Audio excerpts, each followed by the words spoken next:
ನಾನು ಈ ದಿನ ಒಂದು ಪಲ್ಯ ಮಾಡಿದ್ದೀನಿ. ಬದನೆಕಾಯಿ ಮತ್ತು ಈರುಳ್ಳಿ ಹಾಕಿ ಪುಡಿ ಪಲ್ಯ. ತುಂಬ ಟೇಸ್ಟ್ ಇರುತ್ತೆ. ಅನ್ನಕ್ಕೆ ಕಲ್ಸ್ಕೊಳಕ್ಕೆ ಬರುತ್ತೆ, ಮೊಸರನ್ನಕ್ಕೆ ನಂಚ್ಕೊಳ್ಬೋದು, ರೊಟ್ಟಿ, ಚಪಾತಿ, ರಾಗಿ ರೊಟ್ಟಿ, ಜೋಳದ ರೊಟ್ಟಿ ಎಲ್ಲದಕ್ಕೂ ತುಂಬ ಟೇಸ್ಟು. ಬನ್ನಿ ಈಗ ರೆಸಿಪಿನ ನೋಡ್ತಾ ಹೋಗೋಣ. ನಾನಿಲ್ಲಿ 6 ಬದನೆಕಾಯಿ ತಗೊಂಡಿದ್ದೀನಿ. ಫಸ್ಟು ಸಿಗದು ಹೆಚ್ಚಿಟ್ಕೊಳ್ತೀನಿ. ಬದನೆಕಾಯಿನ ನೋಡಿ ನಾನು ಇಷ್ಟು ಉದ್ದವಾಗಿ ಹೆಚ್ಚಿಟ್ಕೊಂಡಿದ್ದೀನಿ. ತುಂಬ ದಪ್ಪನೂ ಹೆಚ್ಚಬಾರ್ದು, ತುಂಬ ತೆಳುನೂ ಇರಬಾರ್ದು. ಬದನೆಕಾಯಲ್ಲಿ ಒಂದು ಒಗರಂಶ ಇರುತ್ತೆ. ಮಜ್ಜಿಗೆ ಅಥವಾ ಮೊಸರು ಹಾಕಬೇಕು, ಆವಾಗ ಹೋಗುತ್ತೆ. ನಾನಿಲ್ಲಿ 1 ಸೌಟು ಮೊಸರು ಹಾಕಿದ್ದೀನಿ, 4 ಲೋಟ ನೀರು ಹಾಕಿದ್ದೀನಿ, ಅರ್ಧ ಸ್ಪೂನು ಅರಿಶಿನ ಹಾಕ್ತೀನಿ. ಈಗ ಒಂದ್ಸರಿ ಚೆನ್ನಾಗಿ ಮಿಕ್ಸ್ ಮಾಡೋಣ. 5 ನಿಮಿಷ ಹೀಗೆ ನೆನೆಯಕ್ಕೆ ಬಿಡೋಣ. ಈಗ 5 ನಿಮಿಷ ಹೀಗೆ ನೀರಲ್ಲಿ ಬಿಡೋಣ. ನಂತರ ಒಳ್ಳೆ ನೀರಲ್ಲಿ ತೊಳೆಯೋಣ. ಬದನೆಕಾಯಿ ನಾನು 6 ತೊಗೊಂಡಿದ್ದೀನಿ. ಇಲ್ಲಿ ಈರುಳ್ಳಿ ಸ್ವಲ್ಪ ದೊಡ್ಡ ಸೈಜಿಂದು 4 ತಗೊಂಡು ಉದ್ದವಾಗಿ ಸಿಗದು ಹೆಚ್ಚಿಟ್ಕೊಂಡಿದ್ದೀನಿ. ಬದನೆಕಾಯಿ ನೆನೆಸಿಟ್ಟು ಒಂದು 5 ನಿಮಿಷ ಆಗಿದೆ. ಈಗ ಈ ನೀರು ಚೆಲ್ಲಿ ಒಳ್ಳೆ ನೀರಲ್ಲಿ ಒಂದ್ಸರಿ ತೊಳೆಯೋಣ.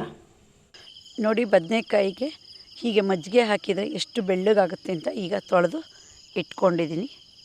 ನಂತರ ಒಗ್ಗರಣೆ ಹಾಕೋಣ. ಒಲೆ ಮೇಲೆ ಒಂದು ಪಾತ್ರೆ ಇಟ್ಟಿದ್ದೀನಿ. 1 ಸೌಟು ತುಂಬ ಕೊಬ್ಬರಿ ಎಣ್ಣೆ ಹಾಕಿದ್ದೀನಿ. ಕೊಬ್ಬರಿ ಎಣ್ಣೆ ತುಂಬ ಟೇಸ್ಟ್ ಕೊಡುತ್ತೆ ಈ ಪಲ್ಯಕ್ಕೆ. ಈಗ 1 ಸ್ಪೂನಷ್ಟು ಕಡಲೆಬೇಳೆ ಹಾಕ್ತೀನಿ. ಈ ಪಲ್ಯಗಳಿಗೆಲ್ಲ ಕಡಲೆಬೇಳೆ ಜಾಸ್ತಿ ಹಾಕಬೇಕು, ತುಂಬ ಟೇಸ್ಟ್ ಕೊಡುತ್ತೆ. ಈಗ ಸ್ವಲ್ಪ ಫ್ರೈ ಆಗಲಿ.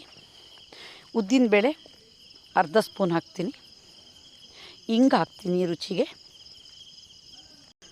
1/4 ಸ್ಪೂನು ಅರಿಶಿನ ಹಾಕಿದ್ದೀನಿ. ಈಗ ಒಗ್ಗರಣೆ ಫ್ರೈ ಆಗ್ತಾ ಬಂತು. ಈಗ 1 ಸ್ಪೂನು ಸಾಸಿವೆ ಕಾಳು ಹಾಕೋಣ. ಪರಿಮಳಕ್ಕೆ ಕರಿಬೇವು ಹಾಕೋಣ. ಈಗ ಹೆಚ್ಚಿಟ್ಟಿರೋ ಈರುಳ್ಳಿ ಹಾಕೋಣ. ಸ್ವಲ್ಪ ಬಾಡಿಸ್ಬೇಕು ಎಣ್ಣೆ ಒಳಗೆ. ಈಗ ಬದನೆಕಾಯಿ ಹೋಳುಗಳನ್ನು ಹಾಕೋಣ.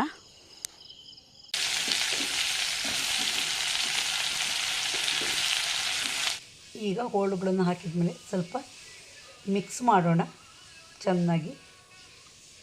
ಯಾವುದೇ ಪಲ್ಯಕ್ಕಾದರೂ ಬೆಲ್ಲ ಬೇಕೇ ಬೇಕು. ನಾನಿಲ್ಲಿ ಅರ್ಧ ಸ್ಪೂನ್ ಹಾಕ್ತೀನಿ.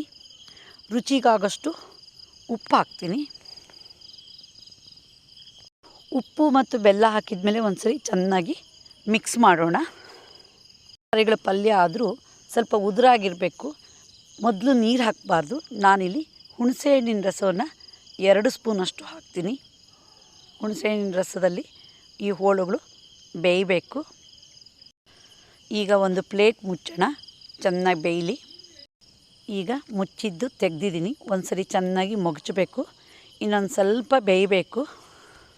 ಈಗ ಮತ್ತೆ ಪ್ಲೇಟ್ ಮುಚ್ಚೋಣ, ಸ್ವಲ್ಪ ಬೇಯಲಿ. ಈಗ ಹೋಳುಗಳು ಬೆಂದಾಗಿದೆ. ನೋಡಿ ಎಷ್ಟು ಉದುರಾಗಿದೆ ಅಂತ. ನೀರು ಹಾಕಿದರೆ ಮುದ್ದೆ ಥರ ಆಗಿಬಿಡ್ತಿತ್ತು ಪಲ್ಯಗಳು. ಇಲ್ಲಿ ಮಾಡ್ತಿರೋದು ಪುಡಿ ಪಲ್ಯ. ಪಲ್ಯದ ಪುಡಿ ಅಂತಲೇ ನನ್ನ ಚಾನಲ್ನಲ್ಲಿ ನಾನು ಪೋಸ್ಟ್ ಹಾಕಿದ್ದೀನಿ, ನೀವು ಗಮನಿಸಿ. ಈ ಥರ ಪುಡಿಗಳನ್ನು ಮಾಡಿಟ್ಕೊಂಡ್ರೆ 2ರಿಂದ 3 ತಿಂಗಳು ಹಾಳಾಗಲ್ಲ. ಹಾಗೆ ಫ್ರಿಜ್ಜಲ್ಲಿ ಇಟ್ಬಿಟ್ರೆ ಸರಿ. ಬೇಕಾದಾಗ ಪಲ್ಯ ಮಾಡೋದು ಬಹಳ ಸುಲಭ. ಯಾವಾಗಲೂ ಪಲ್ಯಗಳನ್ನು ತುಂಬ ಖಾರ ಮಾಡಬಾರ್ದು, ತಿನ್ನೋಕ್ಕಾಗಲ್ಲ.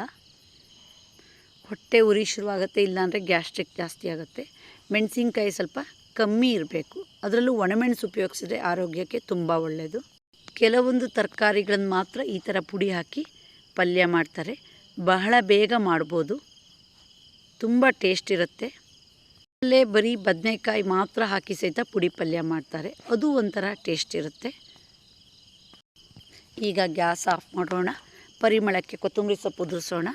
ಬೇಕಾದರೆ 2 ಸ್ಪೂನಷ್ಟು ಕಾಯಿ ಹೂವನ್ನು ಬೇಕಾದರೂ ಉದುರಿಸ್ಬೋದು. ನಾನು ಹಾಕಿಲ್ಲ ಅಷ್ಟೇ, ನೀವು ಬೇಕಾದರೆ ಹಾಕ್ಕೊಳ್ಳಿ. ನೋಡಿದ್ರಲ್ಲ ರುಚಿ ರುಚಿಯಾದ ಬದನೆಕಾಯಿ ಈರುಳ್ಳಿ ಹಾಕಿ ಪುಡಿ ಪಲ್ಯ ಹೇಗೆ ಮಾಡೋದು ಅಂತ. ನೀವು ಒಮ್ಮೆ ಟ್ರೈ ಮಾಡಿ ನೋಡಿ, ಇದರ ರುಚಿಯನ್ನು ಸವಿಯಿರಿ. ನಿಮಗೆ ಈ ವಿಡಿಯೋ ಇಷ್ಟ ಆದರೆ ಲೈಕ್ ಮಾಡಿ, ಶೇರ್ ಮಾಡಿ, ಸಬ್ಸ್ಕ್ರೈಬ್ ಮಾಡಿ. ಧನ್ಯವಾದಗಳು.